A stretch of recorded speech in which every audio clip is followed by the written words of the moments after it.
have we ever tried to send something small out in space? It's a New Horizons probe that went all the way out to Pluto. We got those great images and everything. The Voyager probes are at this point out of the solar system, technically. Like, it passed Pluto so quickly, we barely were able to get images of it. Yeah, like if NASA had America's military budget, we would have like 10 colonies on Mars. Yeah. They'd be connected with high-speed rail and high-speed internet fiber. Interesting.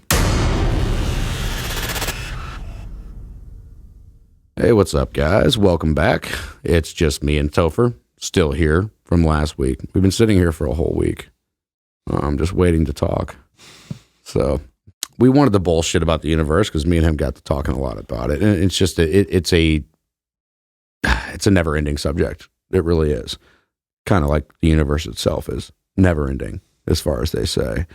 So just the basics, and what I've recently learned too, because I've just been kind of researching a lot about, stars and cool shit like that lately. And so as far as we know, all scientists say the universe is about 13.5 billion years old. And I thought that was kind of strange because I expected that number, personally, I expected it to be bigger.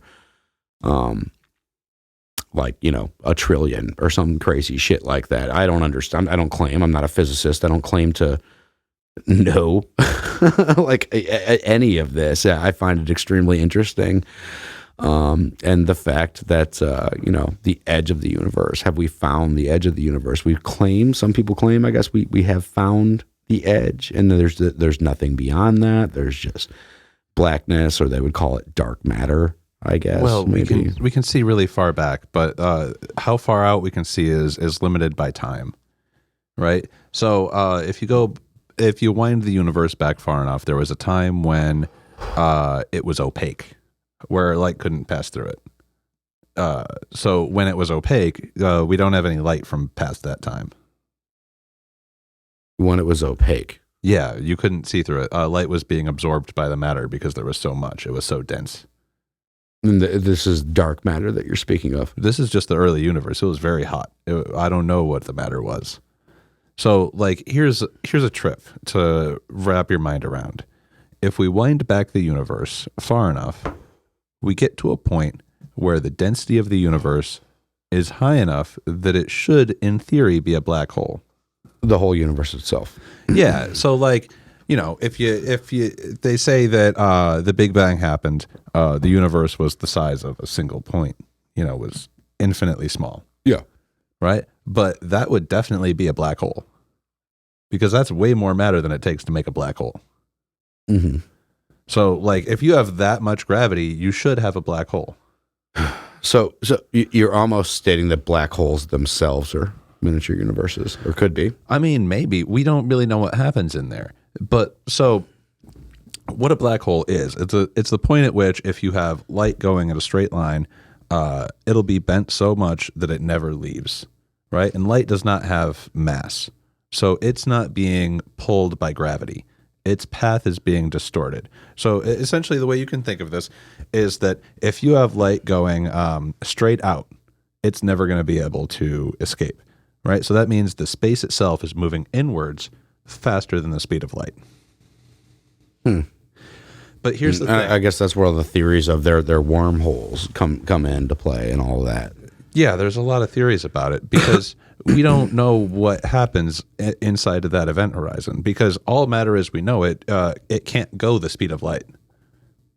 As something accelerates towards the speed of light, what happens is it gets more and more massive, and it starts heating up a great deal. So it'll break apart, it'll become radiation, it'll shatter. It doesn't stay the same. Matter as we know it can't exist in that kind of environment. So we have no idea what is going on as we know it on the inside of a black hole. It's a different regime of space. Space is working differently. Something different is happening inside there.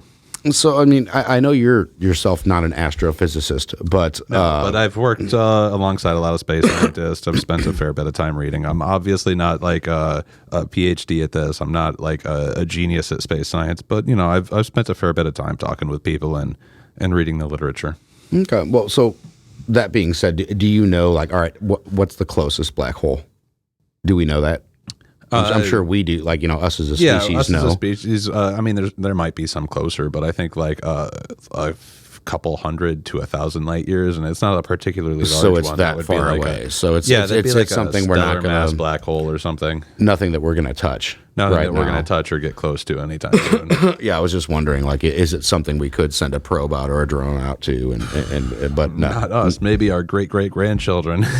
yeah, Maybe yeah. if we make that warp drive. Yeah, I guess, and well, that also gets into AI and stuff like that, because I mean, you have to think we've sent probes out, and we've throughout the decades or whatever, but nowadays, okay, like the new technology we're breaking into, and we could just say the governments are always 10 or 20 years ahead of at least where we're at. So Less nowadays than it used to be. It used to be further ahead. yeah, and now I could see, because it's hard to keep up, like it's going so fast. So AI is a thing, and that's when it comes to space travel. Like, I think a lot of people, they always think we have to, put a physical being, through light speed, or do this or do that. And it's just like, no, that's really not what we have to do at all. And we're already at that point now. Imagine how small the microchip is in your phone currently right now, and how much data is there. Yeah, this is like as powerful as a supercomputer was 30 years ago. Mm-hmm. Yeah. So now we could essentially have AI intelligence, which we're working on and pretty much on the brink of discovering, which is terrifying in itself. But we could have that be aboard this probe now to perform tasks and do things like humans would, essentially, to keep the probe the current alive. rovers on Mars already do a fair bit of tasks autonomously. I mean, they're not quite intelligent, but they have some ability to respond and adapt to conditions as they arise, because the delay is between 6 and 14 minutes, depending on where we are in our orbits. So they have to be able to think themselves, essentially to enough of an extent to be able to not destroy themselves in those 6 to 14 big minutes. windstorm comes up out of nowhere. Yeah, and it some also crazy means you shit. can't have somebody like they're controlling it with a stick, because that's too much of a lag time to to manage. Yeah, exactly. It'd be terrible. So, yeah, you have So AI capabilities of being on these probes key and difficulty with space travel is right now our only known way to do it is by pushing propellant off of us in the opposite direction really quickly. Right. drones. When was the last time we sent a drone to Mars, I guess we'd say? Not that long ago. Actually, better question. When was the last time we sent a drone to, like, outer space? Like as far, what was it, the Hubble telescope that we sent out? And we sent out the James Webb Space Telescope. That was our most recent giant telescope launch. okay, and it's a giant telescope. Yeah, but we also had like the Mars Science Lander that had the Ingenuity. So that was in like 2020, but it's still operating. I think it was actually more recent than that. Have we ever tried to send something small out into space to capture images and things like that? Have we ever thought about the idea of, well, why is it when we send out in the space? New Horizons probe that went all the way out to Pluto. We got those great images and everything. The Voyager probes are at this point out of the solar system, technically, depending on how you define out of the solar system. But that's very, very old technology, correct? Yeah, those are like 50 years old at this point. Yeah, so can we get some smaller probes out to go faster? Yeah, so like to actually New pass Horizons the Voyager? is going to pass them. Okay. So like, because we sent that out to Pluto and it passed Pluto so quickly, we barely were able to get images of it. Really? Yeah. It got a handful of images and like barely, just because it was zipping by. We had it on a gravitational assist and it was not being picked up by Pluto's gravity at that speed. It was just going whoop. Wow. So that one is going to go way past Voyager 1 and 2 pretty quickly. That's what I'm talking about. It is, yes, we need to, obviously, old tech being 50 years ago or something like that, we can certainly create something smaller. I think is the biggest key here, smaller and faster with the technology we have, and as small as a smartphone right now. And that's what I mean. Like, I don't know how big this probe you're talking about is. Do you know?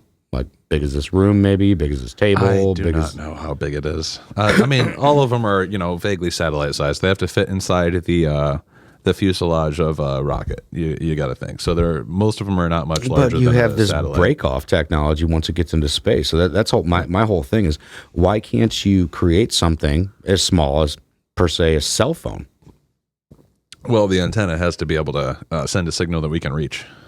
So you need somewhat size antenna. So it's an antenna issue. Yeah, but also it's an optics issue. Optics are physically limited. You need such a size telescope to get such a quality image, and that's just a fact at the end of the day. You can't, if you shrink it down so much, you got to cheat. Like our cell phone cameras, they're producing images with AI and bullshit. Well, machine learning and bullshit.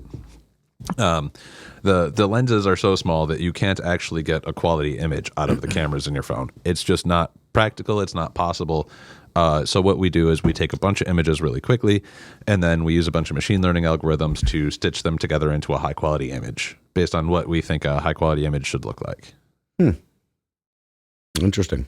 Yeah, so most of the photos your phones take are BS, and that's also why some brands have started to do things like if it thinks you're looking at a moon, it'll plant in the moon I've texture. seen that, So people have I'm looking at a circular light in my kitchen, and it just pops the moon texture. Yeah, yeah, because it's not real AI or whatever. Yeah, it's a handful of tricks to try to get good looking pictures out of mediocre technology. But when we're sending stuff to space, we actually want that data. We want good data, so we need to send big telescopes, big antenna, to get the signal that we want moved around.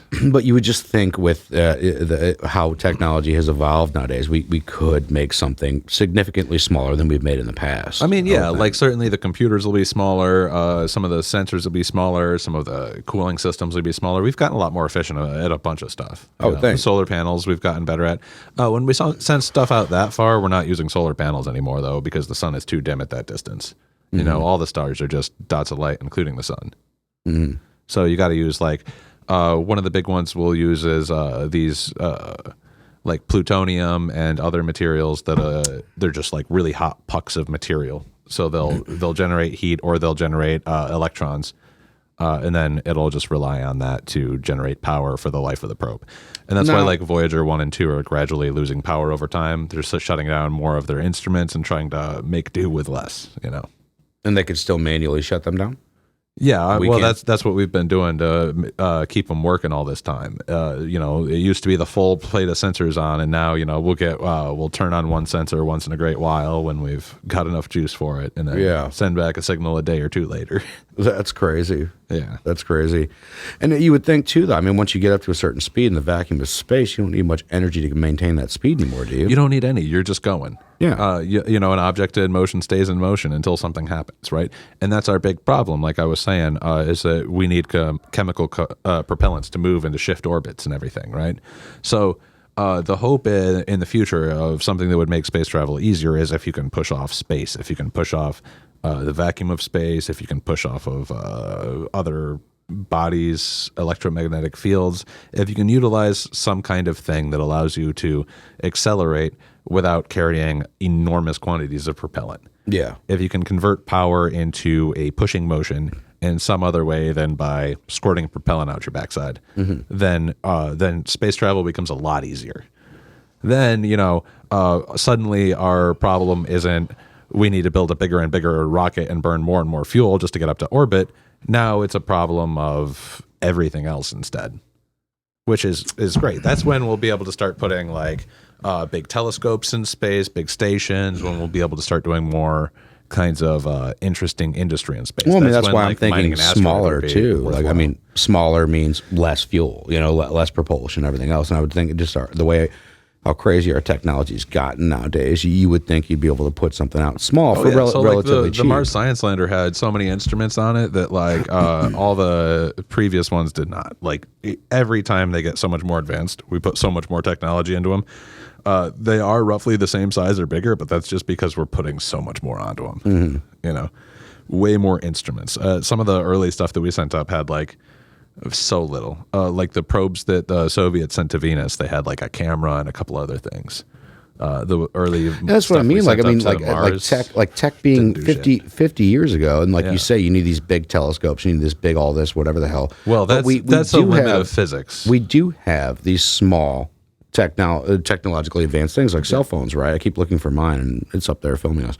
But we have these small things that can take probably better pictures than we could with the big telescopes in the 50s, right? Like, I mean, these things are amazing.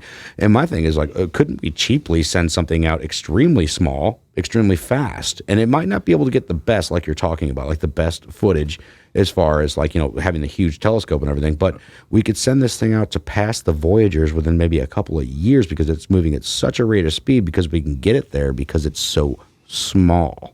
That's the thing. It takes so little fuel to propel this thing. Now, obviously, yeah, but getting to anything outside of our solar system is a long ways off. So you need a government or an institution that's doing really long-term planning, that's willing to undergo a 20 or 30-year project. Because even if you're sending it out that quick, it's still going to be like 30, 40 years before you hit the nearest star system, you know? Yeah, but at least it's a start. You know what I mean? Yeah, it is. But there's been a lot of different discussions. But like the chief problem there is the politics of it. It's just nobody's looking that far ahead or funding projects that. Well, a lot of it too. Well, like the moon landing that they say, which a lot of people argue is fake, and all the other crazy shit. But idiots. But when it comes to that, like. The reason being was because our government was actually in competition with the Soviets at that time, and it was that's why the American people were so much more apt to allow. We were losing a competition at the time. The Soviets had landed a fucking probe on Venus. They sent pictures back from underneath the clouds of the hellish landscape of the hidden planet. No shit. That blew our mind. I mean, we were still just dicking around in orbit because, you know, they got the Soyuz capsule up there. You know, the Soyuz capsule was originally like the converted and manipulated head of a nuclear missile.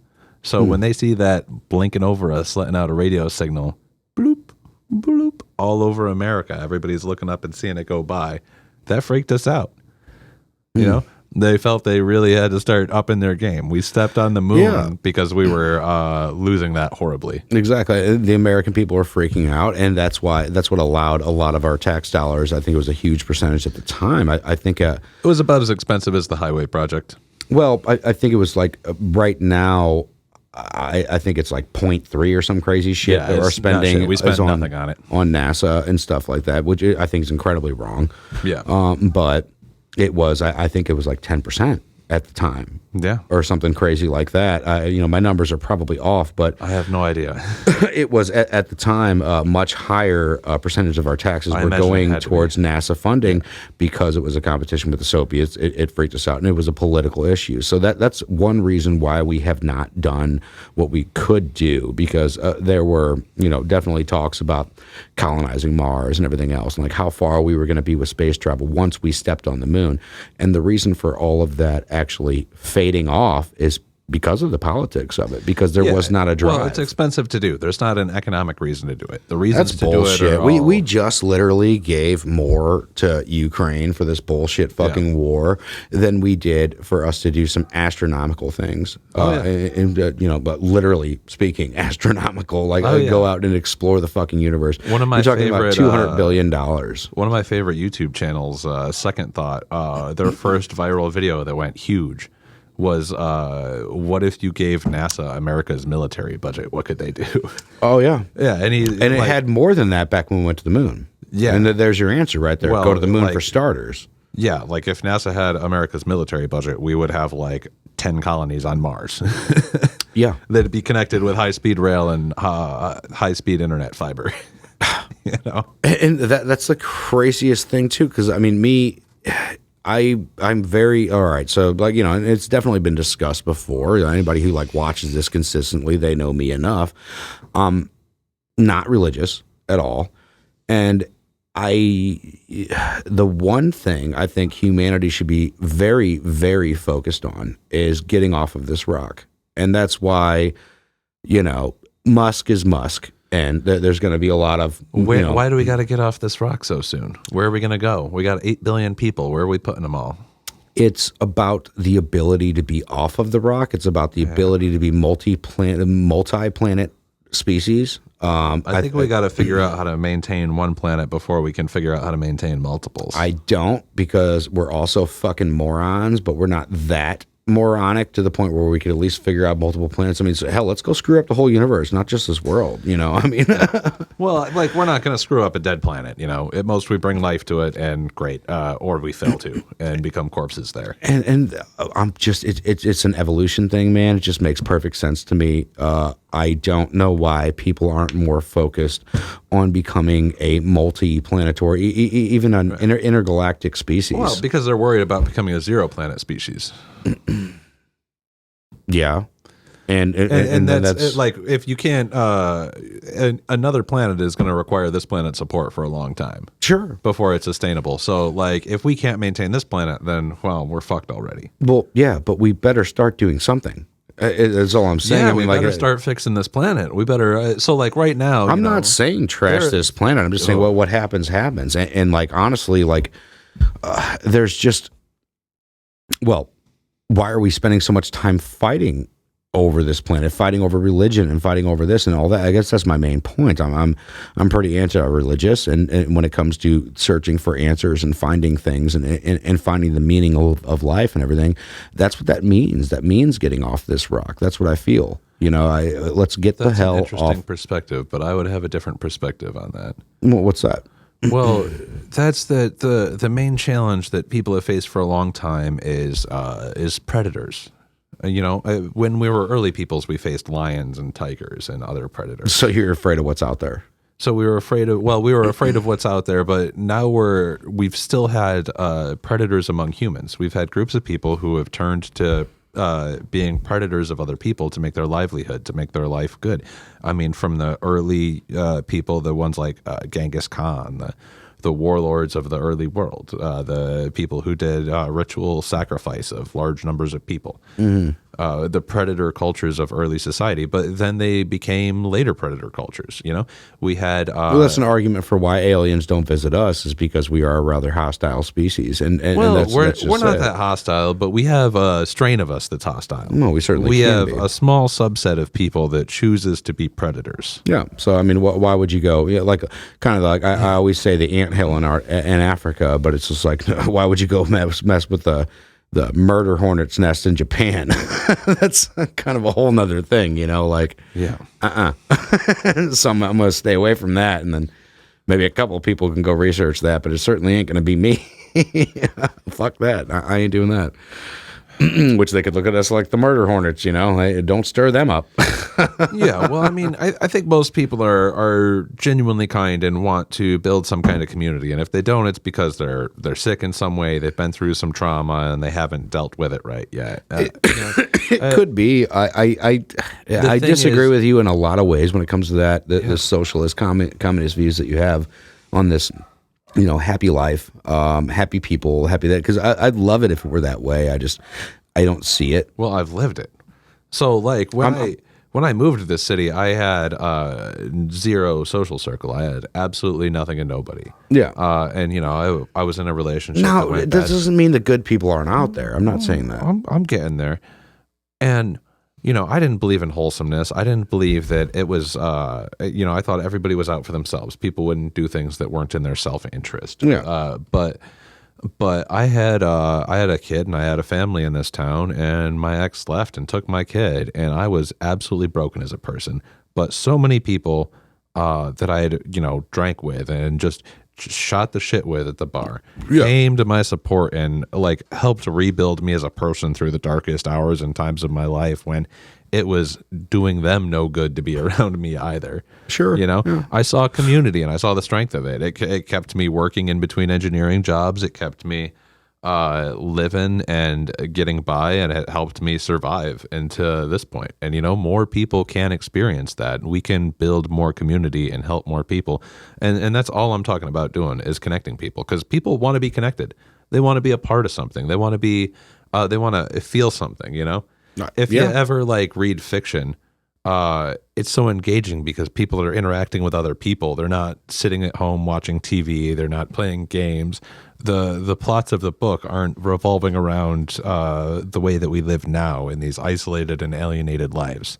The plots revolve around people communicating with each other, being around each other, enjoying each other's company, getting into fights and challenges with each other. Yeah. Yeah.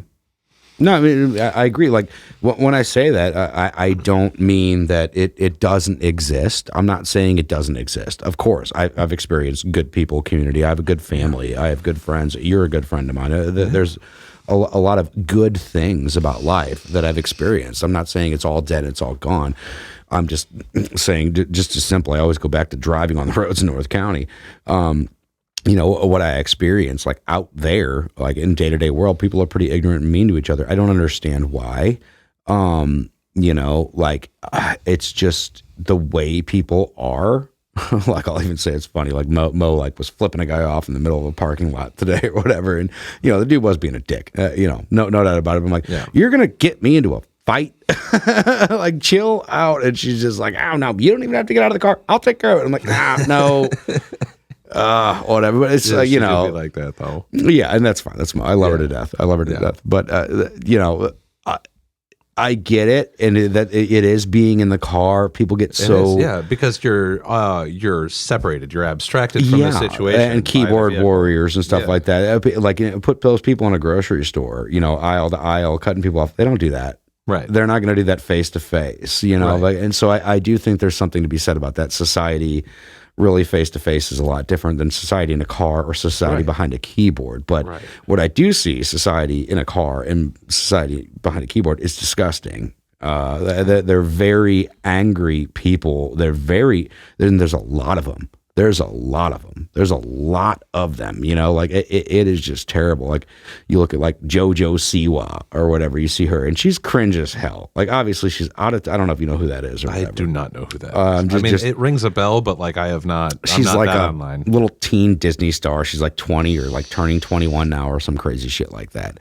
And she is as out of touch as you can get. Like she got a car with her face like 20 times plastered, wrapped all over it and everything else. And like it gets way worse. She's like extremely cringy, and she decided to, like, she's gay and makes a big deal about that and thinks she's the inventor of gay pop and all this. And it's just like, well, do you not know who Elton John is, or Freddie Mercury, or like, okay, like you're young, you're out of touch, you don't seem to get it.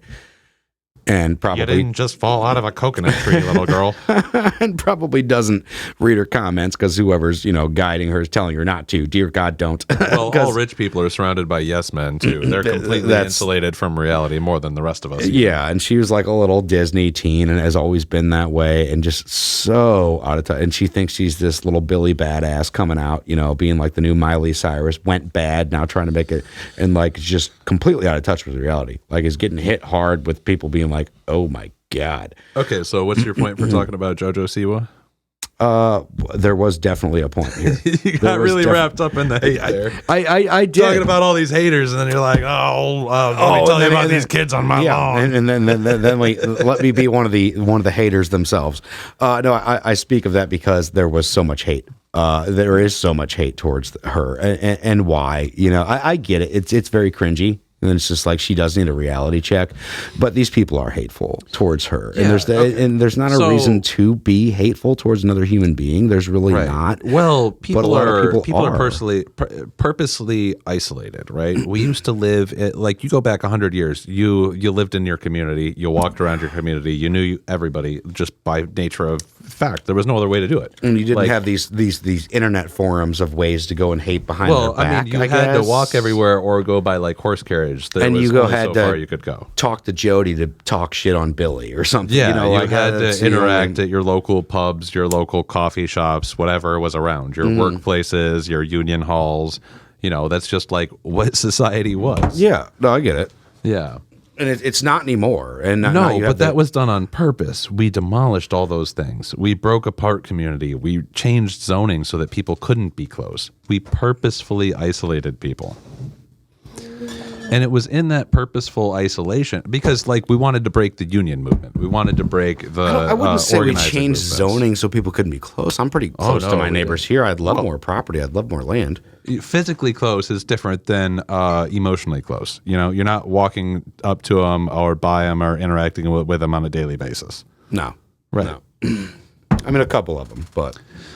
Yeah, which happen, but and we have that option to do so. We do. Yeah, you have that option, but it's not generally like a an experience of suburbia where you have really tight knit community where there's a lot of solidarity. Where if like I think a lot of it's the busy lives and busy. It's like I it's love also, my neighbor it's Bob. also the layout. I love my neighbor Bob. It's like I don't when I'm getting home from work and I got to go let the dog out and take a piss or whatever. You'll see him. I don't want to fucking have an hour-long conversation with Bob. You know what I'm saying? Like, you know.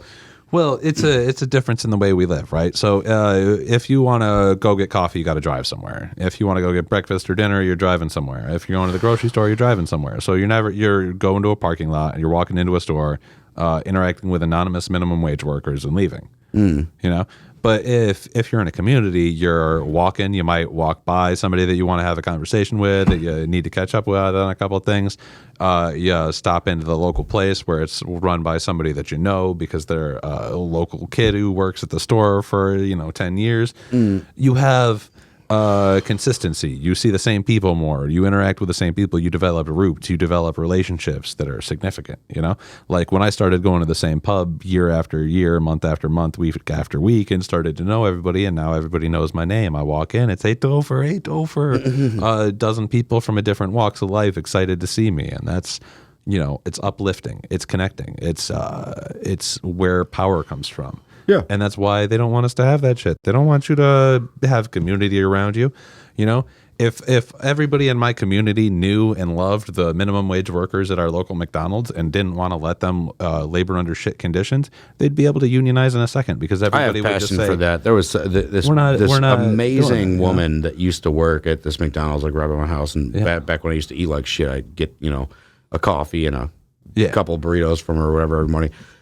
Brightened up my day, and I told her that, and I told her manager that, and everything else too. I was just like, fuck, I forgot her damn name, but she was just the happiest person, and she just put a smile on my face, and I made sure I told the manager that. I was just like, yeah, can I talk to you about so and so? And he's just like, yeah, sure, and he's like just waiting for this terrible, like, oh God, here we go, customer. I was like, I just want to say that she is fantastic. She puts a smile on my face every morning. She is one of the best workers I've ever seen, and she really brightens up my day. And I just wanted to let you know that. He was like, cool. Oh, okay. He was like taken back. He couldn't believe that he was just getting a good percent. And it was just like I wonder if the managers ever realized, man, I'm not paying these people enough. They really deserve better than this shit. Well, it's not it's a McDonald's. It's not, it's not his choice what he's really paying. It depends. If he's a franchise owner, he might be. Well, yeah, but he was a older gray haired white man, and he probably, I think her name was Randy or something, and she was a black woman, and just. I'm sure, like, all right, she definitely had some of that black woman attitude to her, so I'm sure working with her might have been different than the customer interaction that I have. So maybe he just kind of rolled his eyes like, oh goddamn, but at the same time, she's doing her job extremely well, and I am a customer, and she's making my day better. She's not only giving me food, like she's doing her job. She's making my day incredibly better just by being a genuinely nice person, creating a genuinely nice interaction with me. And I do think people like that should stick out and get given. And it'd be nicer if we could support those people like that in our communities and do more to help them and make sure that they're not getting exploited, taken advantage of. Or maybe an incentive is just like, you don't have to promote her to manager to where she's not doing that anymore because she's good at that. She's good at that. Just treat people better in the roles that they're in if they're doing well. Maybe pay her. Maybe she could make $30 an hour doing exactly just that, but she's that good at it, so she gets that much money. Maybe that's like that'd be a great incentive. Well, I'll to say have. this: the average McDonald's worker is bringing in more than $36 an hour to begin with. That's like the base rate that they're earning the company. $36 an hour. The average, bringing in. Okay. Yeah, the average worker brings in somewhere between $60 and $72 an hour. I could see that, and they're paid like 15, if that. Yeah, somewhere between 15 and 35. I think the median is like 30 or something like that. And that's the way that it is with a lot of labor industries. It just is what it is. I've always said if I screen printing, if I ever had employees, I'd pay them absolutely as well as I could because labor's pretty cheap. As long as you have the work, labor's pretty cheap. It really is. Well, yeah. Well, I mean, I would, as a communist, I would only ever enter into something like a cooperative. I'd pay people whatever they bring in. If I've got more business than I can handle, then I'm welcoming more people to enjoy this with me. I'm not taking leadership. I would look at Which that. I know it's complicated when you've got equipment and you've got capital overhead and you've got some responsibilities too.